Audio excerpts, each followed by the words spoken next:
Kalaburagi central ಜೈಲಿನಲ್ಲಿ ಮತ್ತೊಂದು ಕರ್ಮಕಾಂಡ ಬಯಲಾಗಿದೆ.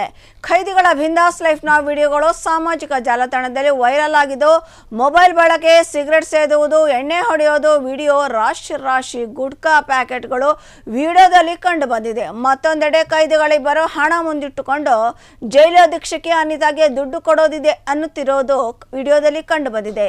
ಕೈದಿಗಳಿಂದಲೇ ಜೈಲಾಧಿಕಾರಿಗಳಿಗೆ ಬ್ಲಾಕ್ ಮೇಲ್ ನಡೀತಿದೆಯಾ ಅನ್ನುವಂತಹ ಪ್ರಶ್ನೆ ಮೂಡಿದೆ.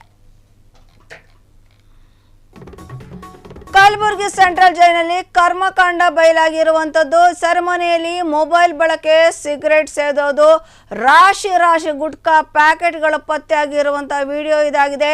ಕೈದಿಗಳಿಂದಲೇ ಜೈಲಾಧಿಕಾರಿಗಳಿಗೆ ಬ್ಲ್ಯಾಕ್ ಮೇಲ್ ಮಾಡಲಾಗ್ತಿದೆಯಾ ಅಂತ ಪ್ರಶ್ನೆ, ಸಾಕಷ್ಟು ಅನುಮಾನವನ್ನು ಈ ವಿಡಿಯೋ ಎಲ್ಲರ ಮುಂದೆ ತಂದಿಟ್ಟಿದೆ. ಸೆರೆಮನೆಯಲ್ಲಿ ಮೊಬೈಲ್ ಹೇಗೆ ಬಂತು, ರಾಶಿ ಗುಟ್ಕಾ ಪ್ಯಾಕೆಟ್ ಹೇಗೆ ಪತ್ತೆ ಆಯಿತು, ಕೈದಿಗಳಿಗೆ ಜೈಲಾಧಿಕಾರಿಗಳಿಗೆ ಬ್ಲ್ಯಾಕ್ ಮೇಲ್ ಅವರಿಂದನೇ ಅಂತ ಇಲ್ಲಿ ಬಯಲಾಗಿದೆ. ಕಲಬುರಗಿ ಸೆಂಟ್ರಲ್ ಜೈಲಿನಲ್ಲಿ ಕರ್ಮಕಾಂಡ ಬಯಲಾಗಿರುವಂಥದ್ದು.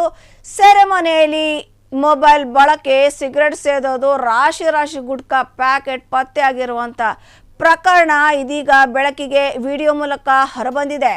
ಕೈದಿಗಳಿಂದಲೇ ಜೈಲಾಧಿಕಾರಿಗಳಿಗೆ ಬ್ಲ್ಯಾಕ್ ಮೇಲ್ ಮಾಡಲಾಗ್ತಿದೆಯಾ ಅಂತ ಅನುಮಾನ, ಸಾಕಷ್ಟು ಪ್ರಶ್ನೆಯನ್ನ ಈ ಕರ್ಮಕಾಂಡ ಬಯಲು ಮಾಡಿದೆ.